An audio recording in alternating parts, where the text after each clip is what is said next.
We're here today talking with Dr. Bur Shilling about his book, Christmas Worship and the Birth of Our Savior. Bur, thank you so much for joining us. Well, thank you. It's good to be here. Why don't we start? Just tell us a little bit about your book. Well, it's exciting to promote the book. Christmas Worship is a story. It covers the entirety of the Christmas story. So we start by looking at the plan that started in heaven. We talk about Gabriel's meeting with Mary, the incarnation itself. What about these shepherds that were in the field, these magi who lived so far away and yet made the journey to come to worship this Jewish king? We answer questions like, who were these shepherds, and how were they viewed by the population, and why did God choose them to be the ones to first find the Christ child? We talk about the magi. Who were they? Where they come from? We do answer the question: why would they even care that a Jewish king was born? If they live in Persia, it takes them almost 2 years to arrive. Why was that important to them, and how did they hear about it? And then, as we look at all of the events that surround the Christmas story, we discover that in each event, the theme was worship. Everybody came to the Christ child to worship.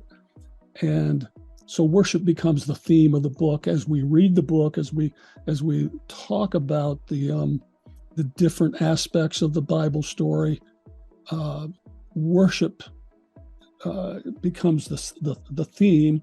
And then we talk about what is worship and how do we worship, and why is Christmas an important part or time for us to worship? So kind of talk, what was the process? You have all these years of experience, years of learning, and was there a moment in time where you felt inspired to write this, or was it kind of a process over time that this book came about? Well, it was a process. Over the past several years, the question has been raised as to whether this is a religious observance or whether Christmas is a secular celebration. Surveys actually have shown that there's confusion even among the church and among believers about whether the birth of Jesus is the most important part about the holiday.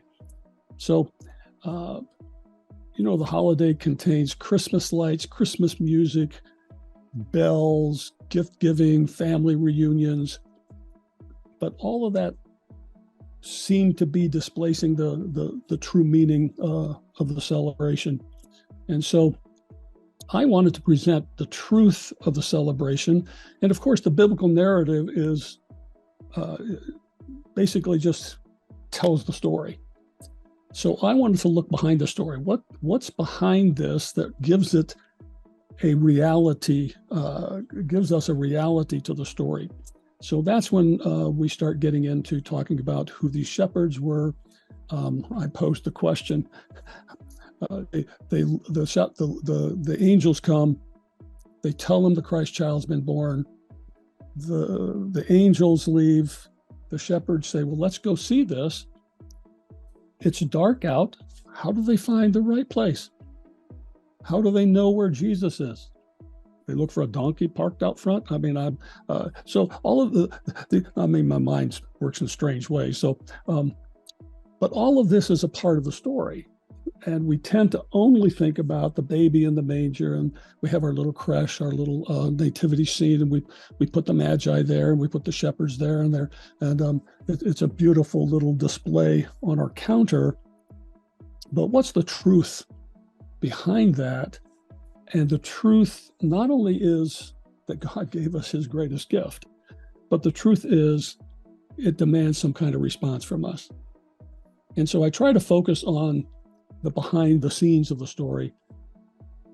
I mean, this is an event that the entire world dates its calendar by. Why is this event so important?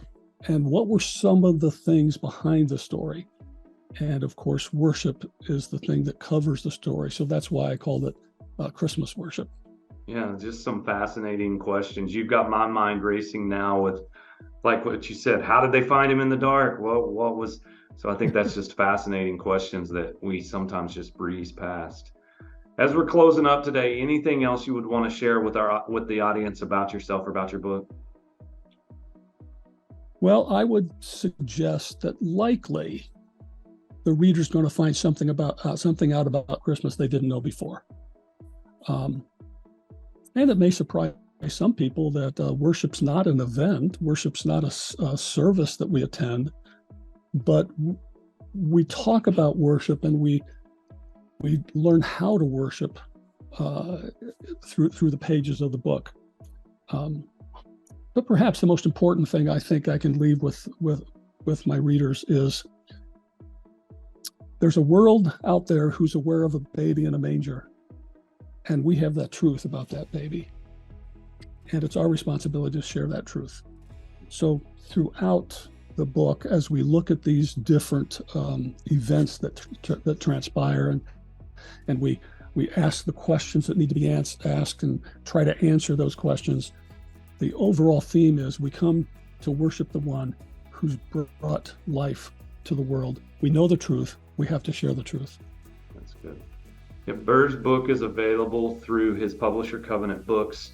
You can grab it online through Amazon, through Barnes and Noble. It's also available through the Books app on iTunes, kind of as what I call a Kindle version of the book, if you like to read that way.